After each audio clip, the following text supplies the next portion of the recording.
নির্বাচনের বাকি আর মাত্র ২ সপ্তাহ। নিজের নির্বাচনী এলাকা ঠাকুরগাঁও ১ আসনে তাই জোর প্রচারণায় ব্যস্ত বিএনপি মহাসচিব মির্জা ফখরুল ইসলাম আলমগীর। প্রচারণায় অংশ নিয়ে বিএনপি মহাসচিব বলেন, ৭১-এ পাক সেনাদের সহযোগিতা করেছিল জামায়াত। তাদের উচিত আগে মাফ চেয়ে তারপর ভোট চাওয়া। আমরা ১৯৭১ সালে পাক সেনাদের বাহিনী আমাদের অনেক অত্যাচার করেছে, আর তখন তাদেরকে কারা সহযোগিতা করছিল এটাও আমরা খুব ভালো করে জানি, ঠিক কিনা? মাফ চাইছে এখন পর্যন্ত? ৭১ সালের জন্য মাফ চাই, তো মাফটা চান, বলে যে ভুল করছি এই সময়, তারপর জনগণের কাছে বলেন যে এবার আমাদেরকে কিছু ভোট দেন।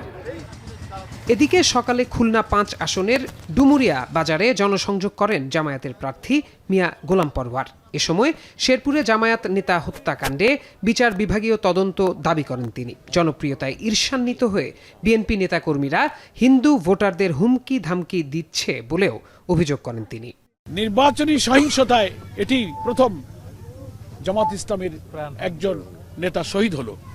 আমরা আল্লাহর কাছে দোয়া করব তার শাহাদাত মঞ্জুর হোক, কিন্তু সরকারের প্রধান, ইলেকশন কমিশনের প্রধান, ল এনফোর্সিং এজেন্সি যারা হাতে আছে তাদেরকে আমরা এটাকে কঠোর হস্তে দমন করার জন্য বলবো যে এই ঘটনার আর কোনো পুনরাবৃত্তি হলে আগামী নির্বাচন সুষ্ঠু, নিরপেক্ষ, নিরাপদে হবে কিনা সেটির কিন্তু প্রশ্নবিদ্ধ হয়ে যাবে।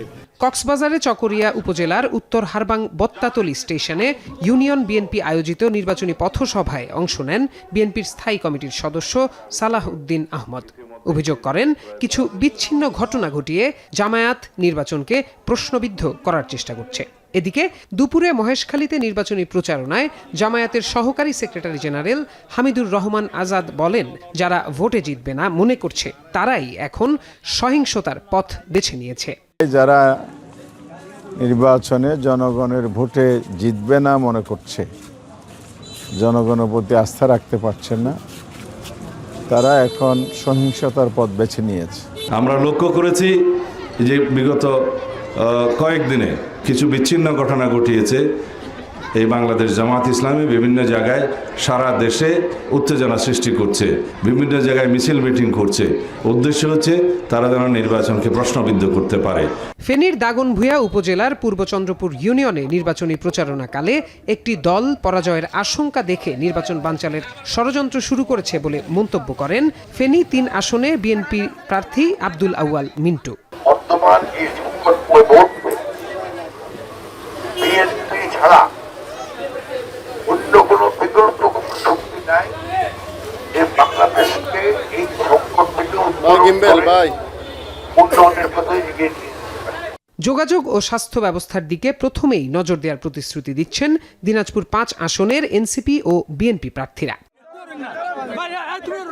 শ্রীমঙ্গলে এনসিপি প্রার্থী প্রীতম দাসের নির্বাচনী পদযাত্রা ও পথসভায় অংশ নেন দলটির আহ্বায়ক নাহিদ ইসলাম। বলেন, একটি দল সারা দেশে ফ্যাসিস্টদের বিরুদ্ধে গণহারে মামলা দিয়েছিল, এখন নির্বাচনে এসে বলছে মামলা তুলে নেবে।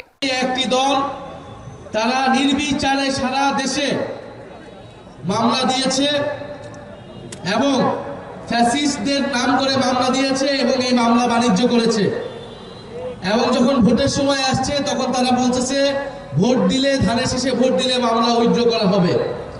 ফলে এটা একটা স্পষ্টই প্রতারণা। এই প্রতারণা তারা তাদের ইশতেহারও করছে। ৫ই আগস্টের পরে তারা নিজেদের ৩১ দফার সাথেও বিক্রিয়া করেছে, প্রতারণা করেছে। ভোলায় 4টি আসনের প্রার্থীদের অংশগ্রহণে অনুষ্ঠিত হয়েছে জাতীয় সংলাপ। প্রার্থীরা এ সময় নদী ভাঙন, প্রাকৃতিক দুর্যোগ সহ নানা বিষয়ে নিজেদের পরিকল্পনার কথা তুলে ধরেন। এদিন বরিশাল 5 সদর আসনে গণসংযোগ করেন বাসদ প্রার্থী ডাক্তার মনীষা চক্রবর্তী। এছাড়াও সাভার, বরগুনা, কুষ্টিয়া সহ অন্যান্য জেলাতেও দিনভর প্রচারণা চালান প্রার্থীরা। প্রত্যয় দাস, এখন।